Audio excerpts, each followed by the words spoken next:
Of course, we stay in Nimba County here on the site of the inland port, and we are with all the project manager. Good afternoon. Thank you. It's my pleasure being with you. Okay, bring up the speed as it relates to the entire project. How far are we at the stand? Well, right now we are at the beginning of the project, and as you will see, this is the track by which the entire 175 acres of land is situated. We just left a village called Pwapa. Pwapa happens to be the host village for the people, the traditional land owners. Compensation for the entire 175 acres of land has been made by the managing director and the port authority for that matter, along with the board and everybody else. That went successfully well.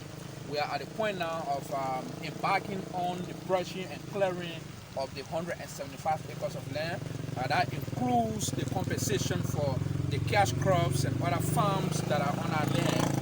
And that will be followed by the solicitation of potential investors to undertake the project. But right now we are very happy with the progress of the entire project. There was an accusation that the government wants to take the land forcefully. How true is that? That is far from true. That is far from true. If that was the case, the government wouldn't be meticulous in making sure that every single cent is paid to the traditional landowner to be deeded.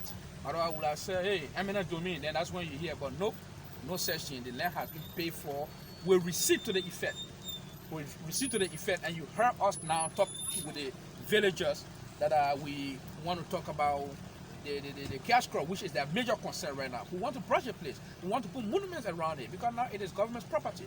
We want to have the corners of the land with stones, cornerstones. So there's nothing like government trying to muscle anybody. But those are view we want to know.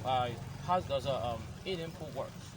The inland port works as the seaside port will work. The difference is there will be no vessel or ship berthing here. The vessel is going to berth at the original areas of berthing, in this case, Port of Buchanan. And then the consignment will be offloaded to the train. The train will bring it here. The consignees, people that have ordered their goods, will come and pick it up from here. So it's just bringing the ship closer to the people. And this location was strategically selected, not only for the existence of the train track, but also for a strategic location as it relates to the forest region of Guinea, the southern tip of Cote d'Ivoire, the southern part in central Liberia. So this is strategically located. It's going to be an economic hub, not only for Liberia, but for the region as well. Okay, is that economic hub or just for the prospects? How does it benefit the country and the citizenry in general? Employment is going to be unprecedentedly high here. Like you see, the offices in Monrovia will be the offices here. There will be brokers trained, there will be brokers here, there will be custom officers here, there will be every activity that will carry on in Monrovia will be carried out here. The only difference, these people will not be seen in vessels. So it's going to be huge economic activity in their life here. Transportation, besides the train, trucking will be very hard. These roads are going to be very heavily busy, with trucks carrying goods from different parts of Nimba to southeastern part to Guinea right here and Ivory Coast right here. So trucking is going to be a business prospect. It's going to be employment prospect and development. This will be electrified. You'll have residential here for foreigners. You're going to have road network. The road is going to be working. It won't remain like this. So there's going to be a lot of prospects. So infrastructure-wise, describe just a basic physical structure. What are the structures you're going to put here? On a port land, yeah. You are going to have everything that we have in Monrovia. That includes administrative building. It includes security sector building. That is LSP as well as the ISPS folks. It's going to have way bridge. It's going to have reefer container yard. It's going to have inspection area. It's going to have fuel station. It's going to have residential area. And it's also going to have workstation, what we call the technical department, where they can fix vehicles and other equipment. And it's also going to have container inspection facility where, you know what Beaver does in Monrovia right now? Similarly, it's going to be done here. So all of those elevated structures will be on the land. Some will say, why Nimba County when other counties are dying these of such opportunities? the strategic nature of the location of the land. Not just why Nimba County, but why that part of Nimba County. Why they say that we didn't do it just at the beginning of Nimba, between Nimba and Bon, because the train track is not there. To build the train track will cost billions of dollars, which we don't have. And then the proximity of this to the forest region of Guinea, the trade that is there will make this place busy than the trade in further Liberia generate for this port, because they are more than 37 hours away from their own capital city where their export ships, their export ports are located. So it will take them 1 or 2 hours from there to come use our facility here, then to go to Conakry. And the region there, the population there, the business there is way more than what we have around here. So it is strategic nature.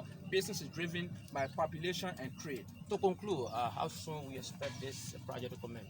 As you heard from the town people, they wanted it to be like yesterday, and we are in empathy with them. The discussion has been ongoing for a little too long, but I'm very grateful that a significant portion has been achieved. That is a compensation for the land. It has officially become the government's land from the traditional owners. Now, that is to say MP has paid already. MP has paid it off 100% for the 175 acres of land. And we don't even need 175 acres of land immediately.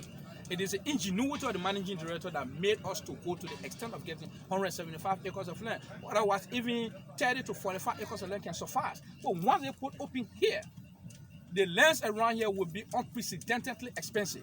So at that time now, if management say, oh, I want additional land, it will be just astronomically too high. So that is why management thought it wise to extend to 175. If possibility exists, my boss says we're going to get about 200 acres of land. Finally, someone says this project is so dear to the heart of the government, especially the presidency and the management of the port. How do you describe this project compared with other projects the government has executed? For all the low-ranking officers have been communicated to that this project is of very high importance to the government, and the managing director has underscored that, unequivocally clear to us. If this will be the last project that he achieves in his government, he said he will be very happy. And so all of us around him will do everything to make sure to make him happy and make the country happy. The president has told him that this must go on. We were privileged to have traveled with the president in Guinea, where some bilateral discussions were held for exportation of Guinea iron ore through Liberian ports. And this is going to be very strategic to that effect. So everything will be done to make sure that happens. Finally, what a message for the people of Nimba County? The message to Nimba people is what I just told them in the village. They should pray without ceasing. That major thing is about to happen to Liberia through them. And they should take ownership of this project. They should do everything that will facilitate the project, because no matter what we do, traditionally, no matter how long you play with the child, it has to end obviously on the lap of the mother, and they are the mother. This project will rest on their laps, and so they should take ownership. Thank you ever so much. Thanks, Peter. And of course, you listen to the project manager of that, Mr. Sekou B, spoke with Freedom TV.